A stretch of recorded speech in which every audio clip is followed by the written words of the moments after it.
Hello guys, welcome back to Aditya financial insight. तो guys देख सकते हैं कि इस शेयर मार्केट में देख सकते हैं आज अच्छी उछाल देखने को मिली थी। इंडियन मार्केट में लगभग में 200 पॉइंट, वहीं निक में देख सकते हैं 151 पॉइंट पॉजिटिव रहा और एनएसएक्स में 3 पॉइंट यानी वायल सेक्टर में भी आज 0.1% यानी 1% की ग्रोथ देखने को मिल रही है। वहीं यूरोपियन मार्केट में आज मिक्स्ड नेगेटिव की ओर रहा है। डेक्स 125 पॉइंट नेगेटिव।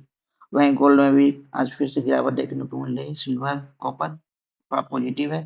वहीं यूएस मार्केट की बात की जाए तो इसमें भी 50 पॉइंट के नीचे की ओर देखने को मिल रहा है। वहीं नैस्डैक एंड एसएनपी अच्छी 50 से 100 पॉइंट के बीच में ग्रोथ है। वहीं क्रिप्टो मार्केट की बात किया जाए तो क्रिप्टो मार्केट में भी अच्छी पॉजिटिविटी शुरुआत देखने को मिला है। Thank you. Latest video information के लिए चैनल को सब्सक्राइब करना ना भूलें। Thank you.